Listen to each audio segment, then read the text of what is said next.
What's going on, everyone? Hope everyone is doing well. Man, just want to get on here for a minute and talk a little bit about um, Thanksgiving. It's personally one of my favorite times of the year. Um, I, just kind of shut the engines down for a couple days, spend time with family, eat some good food. It's truly energizing. But I know for a lot of people, this time of year is not so pleasant. And on top of that, right now, like obviously, there's a lot of people suffering, a lot of people stressed out, a lot of anxiety, just overall suffering because uh, you know times are tough, and that to varying degrees. And even for people that maybe it's not a financial thing that are struggling to put food on the table or pay the bills, people just also get super stressed out. And in fact, this week with the team, our leadership development stuff, we're talking about stress and anxiety reduction. Um, and so I wanted to share some of that with all of you as well in terms of just having awareness around it. And again, just like jujitsu, and I love jujitsu. I'm biased. I know that. Like, I get it. It's not, I think it's one of the most amazing things in the world. I know for people that don't do jujitsu, they think we're freaking crazy, but there's so many parallels and there's so many things that you learn from jujitsu that can help in the real world. But to me, some of the greatest things about jujitsu is connecting with other people, being in a room with other people, and also it's always just this self-development mindset. I'm always looking to improve and be my best, and that's something that martial arts has always taught. And yes, it doesn't have to be martial arts. People talk about these concepts outside of martial arts, but it's always, and it's just a way, and it's the lens through which I think a lot of us look at the world and life now, is like not just sitting back. You have to go out and do and put your neck out there and be willing to fail, and understanding that's the path to success and things of that nature. But taking action, having intention around things. And so with stress and anxiety reduction, we're actually talking about it this week with the team. It's actually broken up into 2 weeks. I've talked about this before. We look at, actually next week is more about like the baseline, like what are the things in our lives and the different areas of our lives, our habits, the things that we do, the people we're around, the environments, and how does that contribute to the overall baseline of how much stress and anxiety we have every day in our lives, right? The goal is to keep it as low as possible. So we talk about that stuff next week. This week, it's more about the spikes, what to do when we have those spikes. So those more acute phases of stress and anxiety.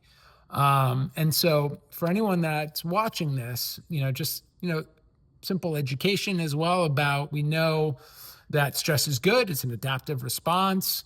We have our autonomic nervous system. We have the parasympathetic and sympathetic states that gets triggered. Sympathetic sounds like it's good, but it's actually bad. It's that fight, flight, or freeze type of thing. It's when it's that heightened sense of awareness and survival and stress. And the problem is if you're in it too much and there's things that are happening, right? It starts to almost become chronic. This gets really, really detrimental to us. So, one of the things we're talking about this week is just having awareness around, again, awareness and intention and practicing skill and technique, right? And that's like a big part of this to really break it down, is to say, to know that when we're in the moment, to have and practice the self-awareness and the mindfulness, to know when we're clearly in a moment of rumination, we can't break out of it, we're just super stressed, right? To, number one, recognize it. And then number two, utilize whatever strategies we know work for us to bring ourselves back closer to homeostasis. And so that's what we're talking about this week. That's what we're working on, is to practice some of those techniques, whether it's like breathing techniques, whether it's grounding, whether it's like, putting music on, going for a walk, going into a different environment, going to train jujitsu, going to lift, going to do yoga, like running, like whatever the hell it is, right? Be active and mindful of it and go and do it.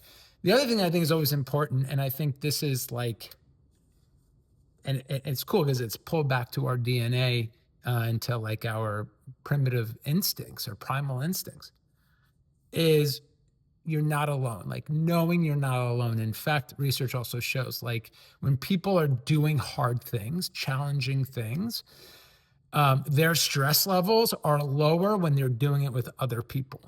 When they know they're not alone in the struggle, they can actually like handle more of it.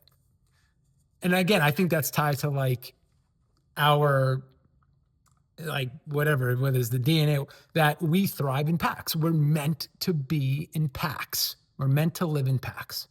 We're meant to, and in doing so, it gives us some of these tools and resources that allow us to be able to continue on and handle these things and be able to accomplish whatever we're trying to accomplish, right? Or whatever that is. So I'm trying to be quick with this video because I can talk forever, but I just want you to know you're not alone.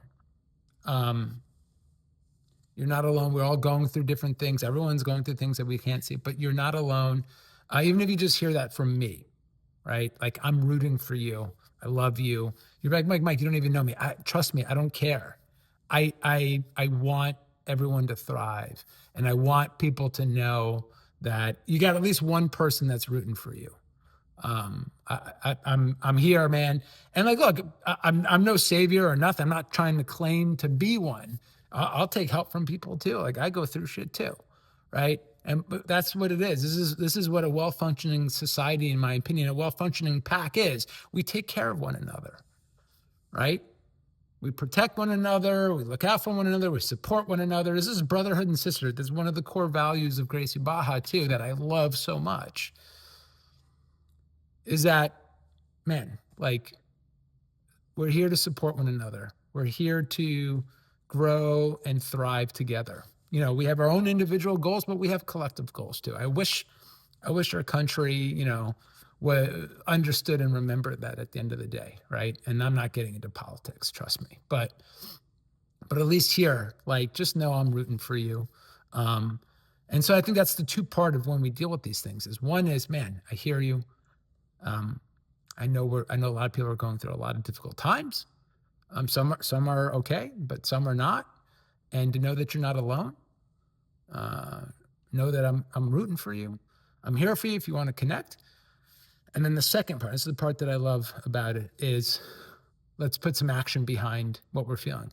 Because the more we just sit back and feel like life is happening to us versus flipping that and saying, I have control over a lot of things that I can go out and do. I just need the energy. I need the belief that I can do it, that it's going to work, or the support. And I'm trying to tell you that you can do it. You have support here. You have somebody else you want to talk to, but we got to go do something. We got to go do something about it. That action plan. So I'm talking about the strategies, the other, like whatever that is, right? We can get more specific if we want to, but this is just a video that I'm just trying to share with people. And that's the twofold of all of this, right? Is A, knowing that you're not alone in all of this. And there's people out there who love you and want to see you win and thrive despite what social media might share. And two is we got to take action. Like that's the only way some of this stuff starts to go away. Some of it is out of our control, but a lot of it is not. We got to take action, right? And putting out a plan and going and doing the thing, even if it's that little tiny bit, right? BJ Fogg, Tiny Habits, Atomic Habits, like all these books showed the science is like, man, little steps. Let's go. Right. So for everyone out there, I hope you have a wonderful, wonderful week in whatever capacity that looks like. I hope you get to spend it with some people that you love or connected to, whatever that is. Hopefully you go train some jujitsu. Open Thursday, like Thanksgiving open mats are one of my favorite open mats. I'll be out there. You can kick my ass. I will look forward to it for sure. And be well. Love you all.